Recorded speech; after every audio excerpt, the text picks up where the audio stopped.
We have this wonderful survival system that's been evolving for as long as human beings have been evolving, and it was meant to keep us safe from bears and tigers and from other people as well. And the only priority that survival system has is to keep ourselves alive. When we're looking at trauma, and we're dealing with developmental trauma that happens during childhood, that develops during childhood, but we could also be looking at shock trauma or crisis trauma, kind of the acute trauma that can happen with an event. It could be an accident, it could be an attack, it could be all kinds of things. Many of us have experienced both types of trauma, the developmental trauma and also shock trauma. What happens is that the brain doesn't really develop properly when we are experiencing trauma during childhood, that we really need a safe, secure attachment to caregivers during childhood in order to survive, because human babies are born without the ability to survive without caretakers. And we really need a social environment that we can thrive in as well, where we feel seen and safe, and there's a consistency to that. So there's harm that happens to the brain when we're traumatized, and also there's parts of the brain that develop when we have that safety and trust in our environment just don't develop properly. So it disrupts a whole bunch of messages between the brain and body. It impairs our ability to read social cues and other things that help us to feel safe in a social setting. And another thing that's important as well is that we're more likely to develop PTSD later in life if we're traumatized, if we've already had developmental trauma, because our resilience isn't quite as good and our brain hasn't developed with all the capacities that it might have if we hadn't been traumatized as children. When a baby's born, there's basically not much there in the brain other than just pure sense perceptions. As children grow, especially up till about age 7, there's a lot of neural pathways that are being developed and a lot of things that are coming online based on what they need. So if you need to be able to run fast, then you're going to develop the pathways in your body and your brain to do that. If you're an artist, you're nurtured in that when you're younger, then you'll develop different pathways. That's one of the reasons why people say things like music is so helpful at any age, because it really helps to develop neural pathways in the brain. A child's brain is really shaped by their experience, especially up till age 7, but even up into the 20s and early 30s, the brain is still developing. In recent years, they've discovered that the brain is actually neuroplastic. It keeps developing through our whole lifetimes, and that's something that they didn't know. And that's good news if we've had traumatized brains, especially, because that means that we can heal, and the work that we're doing now is going to be of use. Trauma includes what we would call trauma: physical, emotional, all the different ways, sexual for sure, verbal abuse, being made to feel like we're not a good person, all of that kind of thing, threats to our existence, anything like that. It feels very unsafe, especially for a child. And it also includes, interestingly enough, this chronic neglect, feeling that we don't matter, and that it's not as traumatizing in a shock trauma kind of a way as some of the abuse is, but has an equal negative development on the brain in terms of what kind of pathways we develop, how safe we feel. It leads to later social anxiety, and it brings along with it a lot of core deficiency stories and beliefs, which Scott talks about. We talked about a little bit in the last one, and we'll keep talking about it through these. Children tend to turn in and think it's their own fault, and we develop these core beliefs that there's something wrong with us. This is from a presentation that Dr. Kay Bout does in the Family Services Program. She's done it a couple of times. And one of the interesting things is that, as you can see from the stats there, is the number of people who've had at least one traumatic event. And there's a questionnaire that has 10 questions on it. If you just Google ACE surveys, you'll find it, and you can look at those 10 questions, or you can look at the recording from last week. They were on there as well. They include things that you would think of, like violence in the home, alcoholism, someone who sees someone else have violence. So the children, even if there's violence in the home and the children aren't directly being physically abused, just seeing it is also very traumatizing. It includes divorce and death and someone going to prison, any kind of addiction. There's 10 questions in there. And so if you score 1 point for each of the questions that applies to you, that's how you get your ACEs score. It's only about a third of people that haven't had any adverse experiences as children. And then it starts to go up. The really interesting thing, it really explains a lot, is that the higher your score, the more you've been traumatized in childhood, it affects literally every part of our life. So there's more mental illness, depression, suicide. People are more likely to experience violence. For instance, the likelihood that someone will be raped goes way up. It's 4 times as much. But also, people who have had a lot of childhood trauma may also perpetrate more violence. So it could be physical violence or sexual violence or verbal, emotional abuse. So it goes both ways. And that's part of the fight, flight, freeze system. Some people tend to direct their trauma outwards, and other people tend to direct it more inwards. Directing it inwards, there's a lot of health effects: obesity, type 2 diabetes, a bunch of other illnesses, heart conditions, all kinds of things are affected by our childhood trauma. And then we get to substance addictions: alcohol, drugs, food, and then process addictions that, if we include things like shopping and TV and internet and all of those kinds of things, we're getting up into a lot of people have some kind of a addiction to substance or processes. And we're more likely to have that partly because our experience has been that we're not safe, and also that there are uncomfortable and painful experiences and sensations and energies inside of us that we don't really want to, or don't feel that we can process and face. And any kind of an addiction, the root of the addiction is wanting to get away from some kind of pain. Dr. Gabor Mate is a Canadian doctor who's done a lot of work with addiction and heroin addiction in particular. And he talks about the need for the safe, secure attachment, but also that when we're looking at addictions, it really is a disease, and we should be looking at the trauma and healing the trauma that underlies the need to escape. And that we should not be treating people as criminals if they have an addiction. And that the whole war on drugs has been really devastating for people who are already traumatized. And then one of the other things that happens is impaired performance at work, more bankruptcy, more financial instability, that kind of thing. So when you look at that all together, you can really kind of see why that happens. You know, we have the impaired brain development, we don't have the good social trust and social skills, and then we have the underlying trauma that we're trying to get away from. So our fight, flight, freeze, people used to talk just about fight and flight, and the last several years they've added freeze onto it because it's been recognized that that's a very prevalent form of our survival system. And in particular, there's an emotional freeze or a numbing that a lot of us participate in. Luckily for us, we have a system that responds when we're threatened and when we feel alone or hurt or in danger. The fight part of it, and most of us have one or the other that we're more likely to go to first. So people who are more along the fight side of things might have more problems with relationships because they tend to act out or lash out to protect themselves. There's something called emotional flooding, which happens when we feel threatened and we're flooded with cortisol. There's just this flooding that's meant to protect us. When we're in that kind of a state, then we're much more likely to say things that are damaging to our relationships. And if we have that kind of fight thing, we're more likely to direct that anger and violence outwards. And then the flight works in 2 ways. One is that we dissociate and we just kind of leave the scene. And this happens especially when we're children or when we feel powerless and we don't have the opportunity to run away always. And if we can't physically get out of there, then we'll often just kind of emotionally dissociate so that we don't have to feel the intensity of it. And a lot of the work that we do with healing trauma is to go back into the body and be safely with the sensations and energies that the trauma that's gotten trapped in the body because we couldn't feel it at the time. And there also could be flight towards safety. So sometimes children will gravitate to a teacher, or a friend's family makes them feel like they're more at home. Children have a lot of different strategies to protect themselves within a very narrow range of options often. And then the freeze, 2 levels of it. The second level is death feigning. If for instance, a deer is attacked by an animal, they freeze, they feign death, and they stop breathing, their whole system kind of shuts down, and then when the danger's over, all of a sudden they kind of wake up and shake their head and away they go. It's not that common for humans to experience that, but we tend to do it just a little bit less intensity.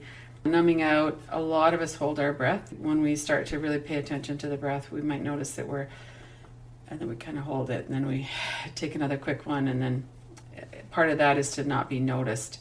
And we might do that with our behavior as well.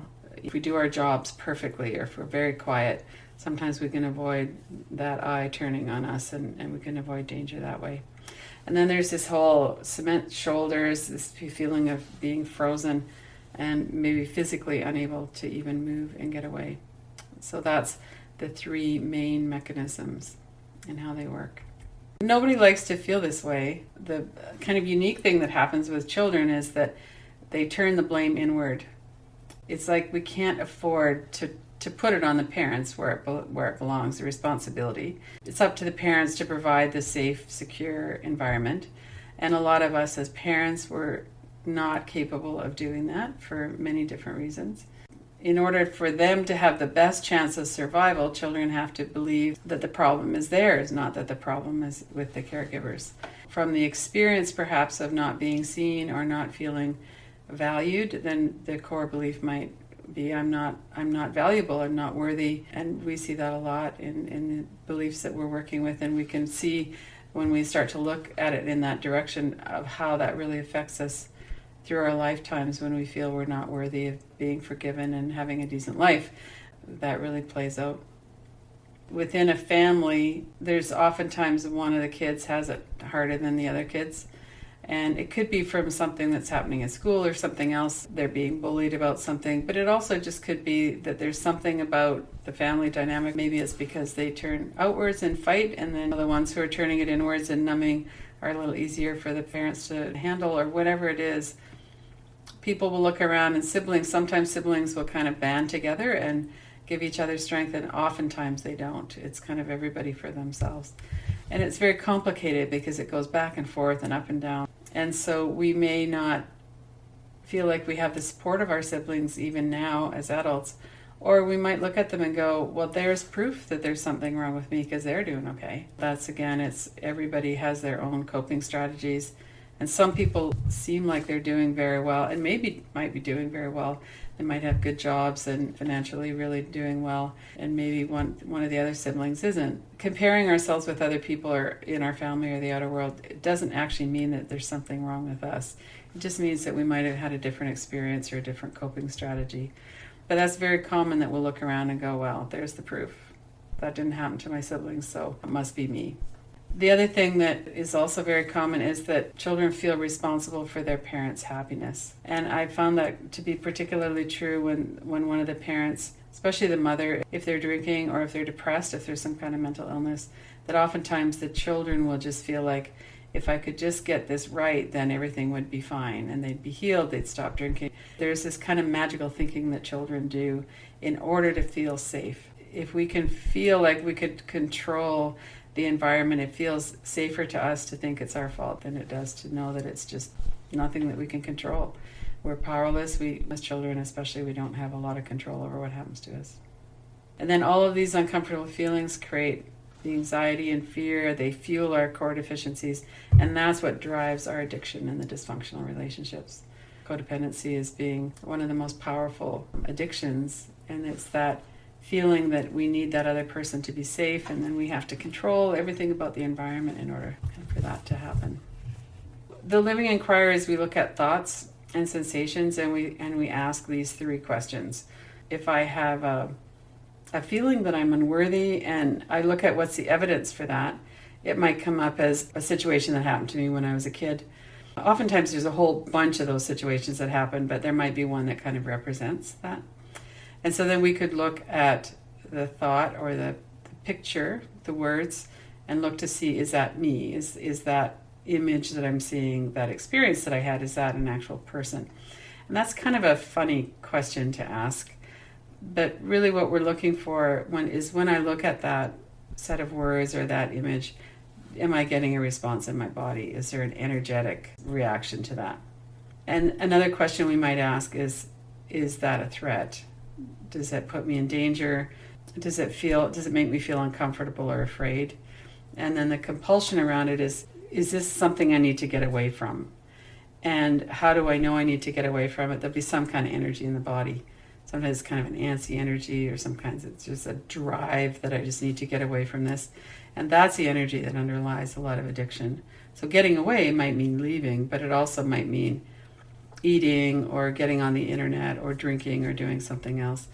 And that what underlies that is that there's something here that I don't want to feel and I need to get away from it. And how can I do that? And the problem with most of our addictions is that they work.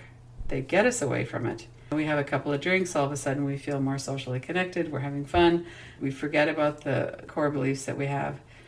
So we're kind of in a conundrum here that it's a long-term problem and we don't want to actually have that going on, but in the short term it's been very effective. So it's hard to convince ourselves that we shouldn't do it.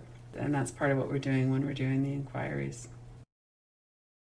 One of the more powerful emotions and energies in our body is that of shame. And like everything in our system, it always has a reason. And one of the reasons that we have shame is that if we do anything that is too outrageous, then we're going to be kicked out of the tribe.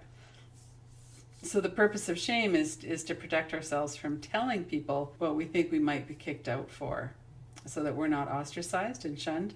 Ostracizing is the most powerful social weapon that we have, and shame and bullying is really mixed up with that. For a lot of people, there's this deep sense of shame, and this is really connected with the core deficiency stories. And shame is such a powerful experience that it can actually be really threatening to our system. It's this parasympathetic nervous system response. We go into freeze. One of the reasons why I wanted to do that box breathing, where we have the 4, inhale, hold for 4, exhale 4, inhale 4, is because that is one of the ways that we can get ourselves out of a shame spiral. Doing anything, moving around, clapping our hands, going outside, it's like a trance. We need to kind of break the trance because we're in freeze.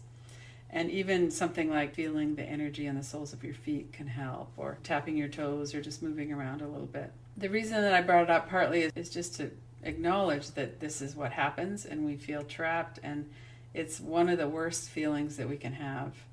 And that if we're in a safe, trusted environment, we can speak openly and release and heal some of that shame. It's a bit of a process. It might not happen overnight, but a lot of the energy that's trapped in our body that feels like shame is what we're trying to get away from when we're working with addictions. Social interaction is that we need to have this connection with other people. We have a biological imperative. It's a survival level threat if we don't have connection with other people. And that we have also a natural turning away from painful experience. And so shutting down emotionally is one of those ways that we protect ourselves from pain. And when we're hurt by people, our direct experience is that people are not safe. And if we have the direct experience that people are safe, then we have a different experience with the world and a different relationship. When we have an experience that people are not safe, then we have social anxiety. We have all kinds of ways that we try to protect ourselves. Codependence is a big one because we try and control everyone around us so that we feel safe and secure. And a lot of these things can be really understood through a trauma lens, that as we're looking at this is what happens with developmental trauma, these are the kinds of responses that we have. And part of this is that our nervous systems and our survival mechanisms evolved. These things evolve very slowly, and the pace of life that we have now feels like a threat to a lot of people. Social media and the media around the election, for instance, in the States, is very traumatizing for a lot of people. It creates a lot of fear and anxiety. When we experience the world in that way, then we're going to have a hard time. We're going to have lots of painful energy in the body. We're going to have anxiety, racing mind, lots of thoughts. But through something like the living inquiries and other kinds of somatic processes like the trauma release, the TRE, or yoga, or this turning in and noticing energy, we have this natural feeling that energy that's intense is threatening, and then we perceive it as dangerous.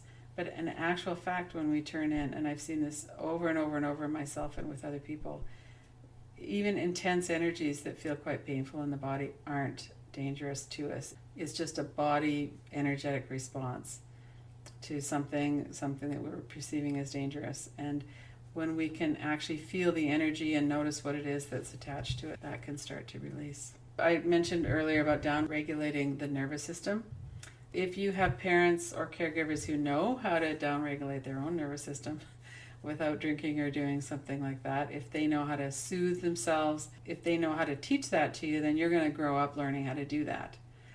And if not, then you're going to be hijacked by your feelings. And especially if there's trauma or violence or something like that in the household, then you're going to be hijacked by these really strong feelings of powerless, helpless, all of that. And it's completely normal to want to avoid those feelings. And that's why we get into food and other kinds of addictions as kids even.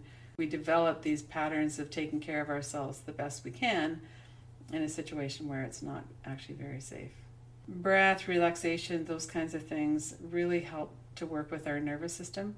And as I learn more and more about this and I learn more about my own nervous system, it feels like we have this kind of animal part of us that drives a lot of our lives. Obviously, we have other parts of our brain that come into it as well. But if the nervous system's unhappy, everything's unhappy. And if the nervous system is going like, whoa, this isn't safe to be doing this, then our whole systems get kind of jacked up. And then we have to find some way to calm down and to regulate ourselves. Breath and relaxation and these kinds of practices that heal our nervous system give us more resilience. And if we do a regular practice of them, we can actually heal the nervous system. We can bring our alert level down a lot.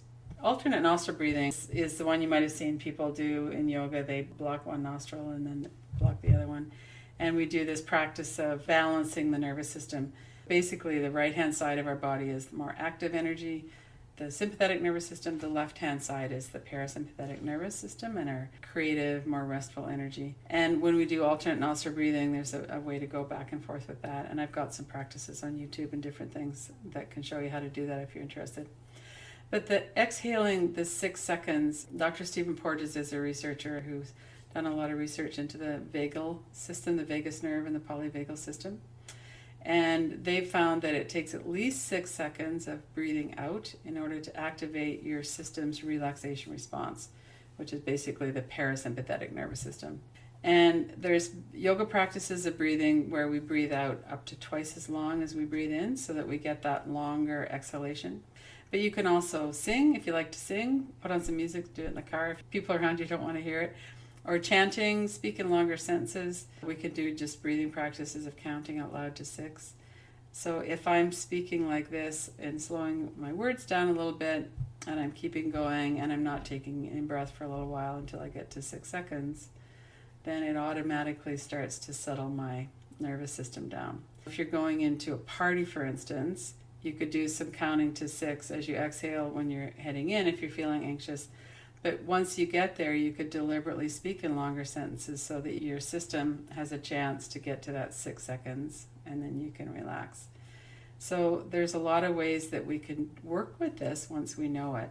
Dr. Peter Levine is another leading trauma researcher, and he likes to use the syllable VU. So inhale regular, and then on the exhalation, you can say it out louder to yourself.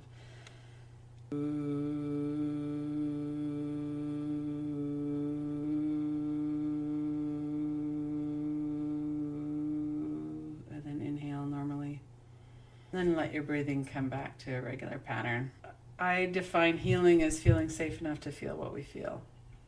So it doesn't at all mean that we never have uncomfortable thoughts or that we don't have any energy left in our body or that everything's always cool.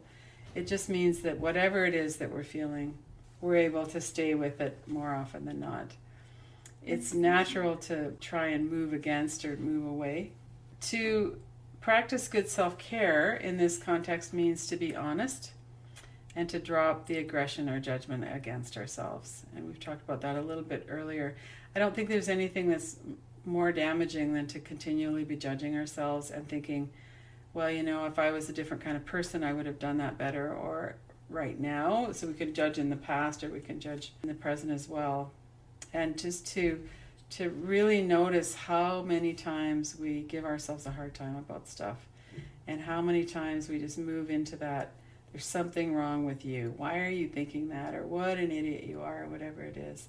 And so to really start to notice when that's going on and to try and let that go and to develop an atmosphere inside that's more friendly towards us.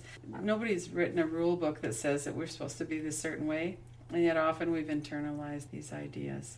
Having a facilitator there to help you work through the big trauma is a good idea. Sometimes people feel like, oh, I know how to do this, I should be able to do it ourselves.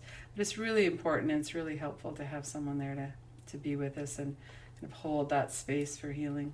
it's also important to realize that as we heal, we can start to move out into the world, and hopefully we can be strategic about it so we're not trusting people that aren't trustworthy, but that we really do need to move out and connect with others in order to have a life that's more meaningful and more fulfilling. It's pretty comfortable being in this walled in enclosure where we're not really interacting with anybody, but it's not very happy place either. So as much as we can to move forward at a pace that feels comfortable, but to move forward and to find our people that we can be with, that we can trust.